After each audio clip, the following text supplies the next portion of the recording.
pandemic, we understood that small businesses were hurting, and we helped them, and it didn't go to the Supreme Court to challenge it.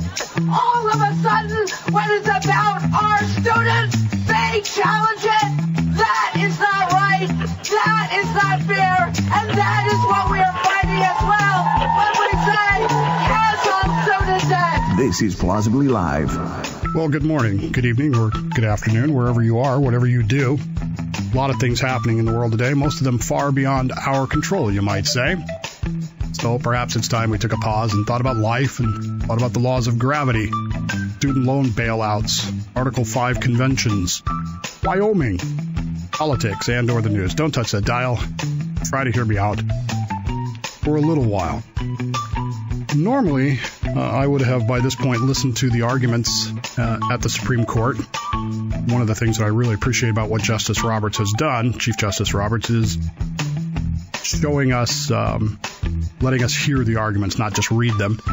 And almost instantaneously, I mean, within a few minutes of the end of the argument, we get to hear it. Normally in a case like this, I would have listened to it already. Things have been a little busy, and it's going to be this afternoon before I can actually listen to the arguments that are made. But I am told by no less than the New York Times that the arguments were leaning to the conservative majority, which is going to strike down the Biden plan for repayment of student loan debt, as has been challenged by multiple states and other entities.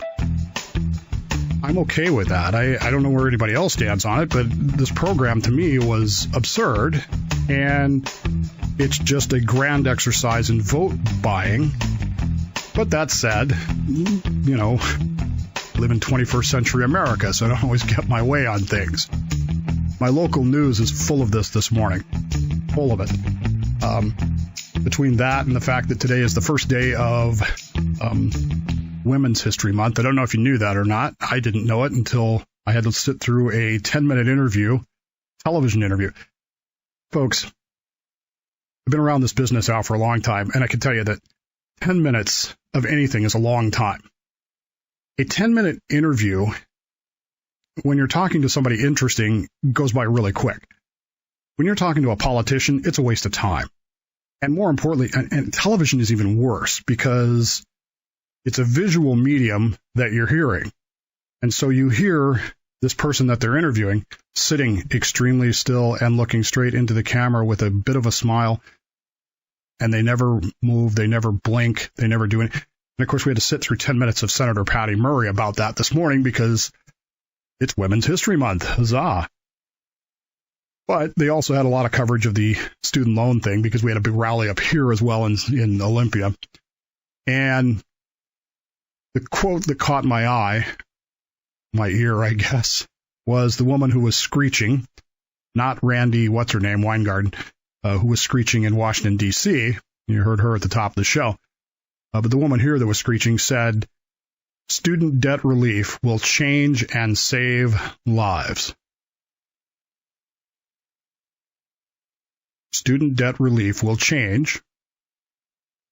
I can agree with that. I mean, if I suddenly had $40,000 worth of debt wiped out, I mean, sure, it would change my life in a way. I mean, who knows how significantly, but depends on what my payments were, I guess.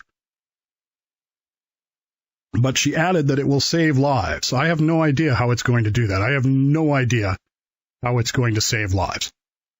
And the idea that the reason we have to do this, the reason we have to forgive student loan debt is because it will save one life, is a radical departure from what I would consider to be logic and rational thinking. But if we could save just one life, it's worth $40 billion to the American taxpayer, right? And that seems to be the approach. Look, I've said this, God, for 20 years that I've been on the air. I would love to go to college and get my degree in history. Nothing would give me greater pleasure. Well, I'm not going to say that. It would give me great pleasure to have my degree in history. It really would. I would very much like that. Even the university that I really want to go to, the University of Oklahoma, recruited me to come there during the pandemic. They were pushing for people to do online schooling, which is what I would want to do. And they tried to get me to go to the University of Oklahoma, and they sold it to me as, you've said you wanted your degree in history. We have a fantastic history department. Come to the University of Oklahoma. And it would have been great because, my parents live 3 miles from the front gate of OU. And it sort of made sense. I mean, I was looking at it going, okay, I could get this done in less than 2 years and have my degree in history. And then she started talking about, well, okay, how are we going to pay for this? And I went, well, what are my options? And she started pitching student loans. She started pitching taking out debt. And I stopped her. I said, look, I'm 58 years old at the time. I'm not taking on debt to get a piece of paper that has an ROI of 0. See, I may not have a college degree, but I've been around long enough to know certain things. And one of the things I've learned is that if something has an ROI of 0 and you're just doing it for pleasure, that's great. But you don't go into debt for those things. No, I'm not going into debt for this. And she said, well, your household makes too much money, so you don't qualify for grants. You don't qualify for this. And it's like, well, you could pay for it yourself. I said, yeah, I could do that. But again, it's an ROI of 0 for something that I just want to have, not because it's going to do anything for me. Nobody is going to look at me and go, well, Dave has a degree in history. See, it's up here on his wall. And suddenly I'm going to be, everybody will suddenly take me seriously. And I joke a lot about, back when I was on radio, I would say something and people would call me and text me and email me and tell me I was an idiot, because people like to do that. They tell me I'm an idiot all the time. And then a week later, Rush Limbaugh or Sean Hannity would say exactly the same thing. And people would go, see, that's what it's all about. It's the same thing here. I mean, great. He's got a college degree in history. See, before he didn't know nothing. Now he knows something. It's nonsense. It's this whole idea of college has become little more than a money-making scam. That's all it is.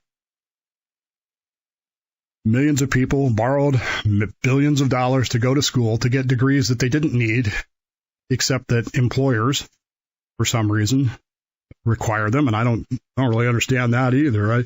I was a CEO for many years, and frankly, the people who didn't have degrees were better employees, as a general rule of thumb. But there you go. Anyway, University of Oklahoma and I decided that we weren't going to do that because she was, I got the feeling she was surprised that I was turning it down, this great honor of going to the University of Oklahoma, which I've always wanted to do. I wanted to go to OU since I was 8 or 9 years old. But I'm not going into debt for it. I mean, I can walk into the campus bookstore right now and buy books and learn everything that I would learn in the class. But to get that piece of paper that says I did it, that's really all this is about. The Supreme Court, like I said, appears to be leaning towards striking it down. Now, you can never go with that for certain.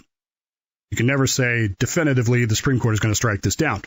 But the general feeling is, and I will have a better understanding of this later today, that the Supreme Court seems to be leaning that direction, which makes sense to me. I mean, this is clearly an unconstitutional impingement, and you can get into the hows and whys of it, but at the same time, there's reasons for it. I can make the argument, folks. I can sit here and make the argument for why we should forgive student loan debt. Frankly, college has become a money-making scheme, as I said. That's all it is. It's a money-making scheme. And it's like medical costs. The only reason medical costs are going up is because of government involvement in the whole thing. I can make the argument that college debt should be forgiven because it was a fraudulent scheme to get people into debt and so forth and so on.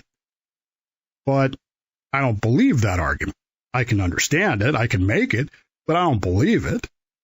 And so we're back to this idea then that should I have to pay for somebody else's college education? I don't think I should. You don't think they should. But there are millions of people in this country who think that that's just perfectly okay.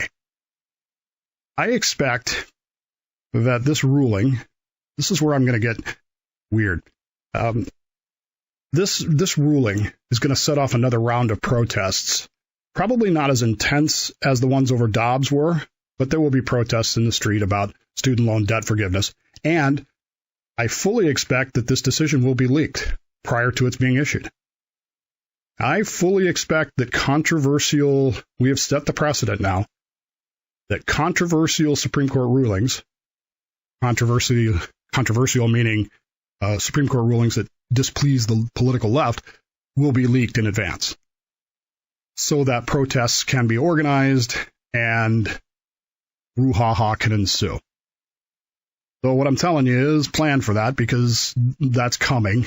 And when it does come, be ready for it.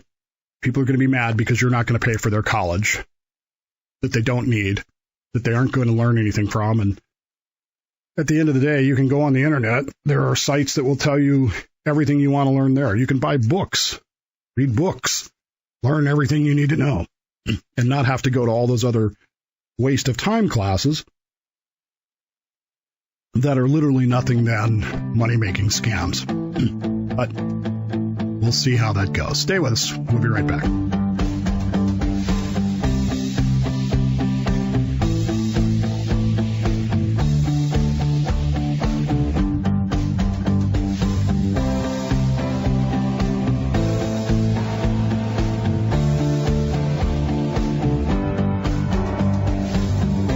Welcome back to Zy Dave. This is Plausibly Live, the Dave Bowman Internet Radio Show on demand.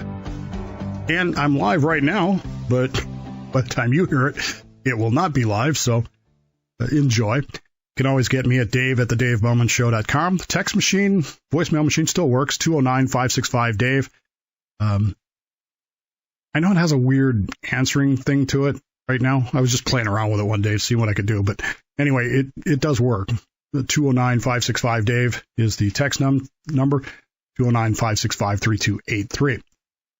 In other news, a story out of Wyoming yesterday, Cheyenne, which, was it Casper? Not Cheyenne. Anyway, point being that the state of Wyoming is noted as a strongly conservative state. It's a state that I like. Beautiful place. There's hardly anybody there. And it's just, I can tell you from personal experience, going there many times, it is a very beautiful place. My parents were assigned there for many years. My sister was assigned to Sheridan for many years. And I spent a lot of time there. Took my son there in 2018. We went to Wyoming so that I could show him this place. And of all the states I've been to, and I've been to 47 of them, the three I'm missing are Maine, Vermont, and New Hampshire. And I was going to go because my brother moved to Maine, so I was going to go at some point and visit him and then get those three states, but now he's moving back, so that's not going to happen. Anyway, Wyoming is probably my favorite, hands down. It's incredibly beautiful. Doesn't have the issues that California has or other places. But it is changing like anywhere else. But there was a bill in the Wyoming State Legislature this session to take action on the Convention of States movement. Now, for those of you not keeping up, and I don't know who you are, but the Convention of States is the idea that under Article 5 of the Constitution, the states can call a convention and pass amendments and changes to the Constitution of the United States. And this has become a very populist idea, particularly on the conservative right. We feel like, well, we don't need to wait for Congress. We can do this. It's never been successfully done. You need to understand that. It's been tried twice officially and failed both times. And it failed both times for the same reason that it'll fail if it ever does happen. The whole idea of the Convention of the States is badly flawed. It assumes, yes, I know what that word means, that everybody agrees that this has to be done. Most conservative movements, with regards to the Article 5 Convention of the States, believe that everybody believes the way they do. But here's the problem with it. If conservative states, and as of right now, there are 19 that have agreed to take action. 19 is not sufficient. You need 35, I think. You're never going to get there.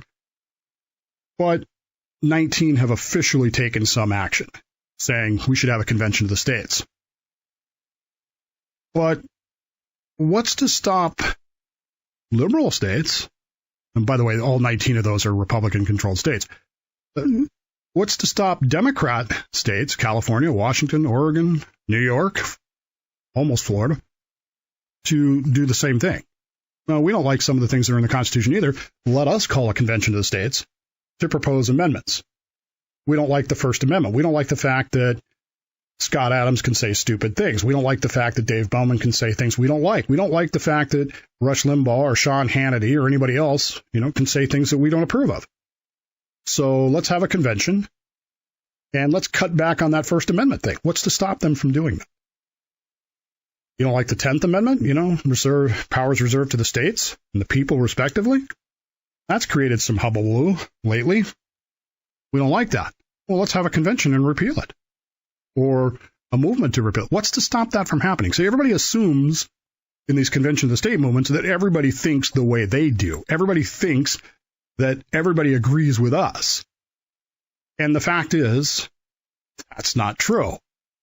And you don't have to be a college-educated scientist to know that. Walk outside and talk to your neighbors about it. Do you really believe that if there was a convention of the state, you could get 3/4 of the states to ratify anything? Anything at all? Nobody is thinking about this little idea here that just because you can do something doesn't mean that you should do something.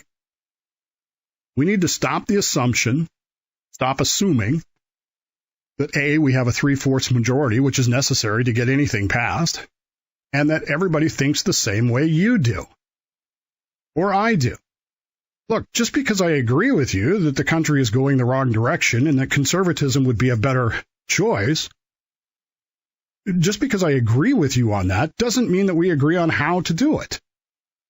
I've seen people who want to go to this convention of the states who want to do things that I completely disagree with when it comes to things like the First Amendment and its prohibitions on establishment of religion.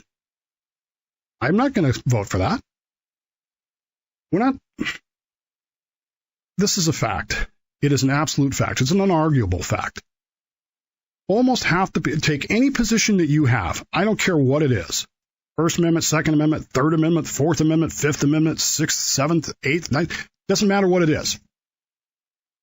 Almost half the people in this country do not agree with the way you see it or I see it. And we're not talking about right or wrong here because everybody assumes that they're right.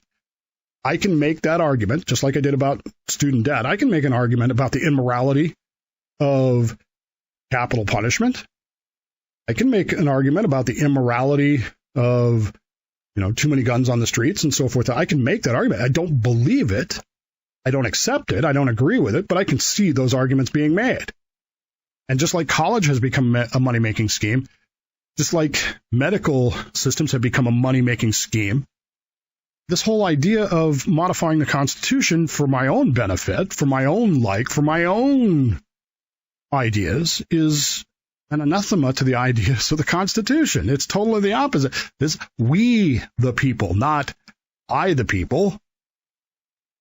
One of the legislators in Wyoming said this, and I don't know that I've ever heard it put better. I really don't. I'm embarrassed that I think I've said this on numerous occasions, but he actually said it in a legislative session, which, I didn't. So there you go. And until I get elected governor in 2028 of Wyoming, I probably won't say it there. But this is what he said, and this is a quote from our standpoint. And this is a very conservative guy in a very conservative state. From our standpoint, the Constitution is not broken. It is the people that we put in office that don't adhere to the principles of the Constitution, unquote. And he's absolutely right.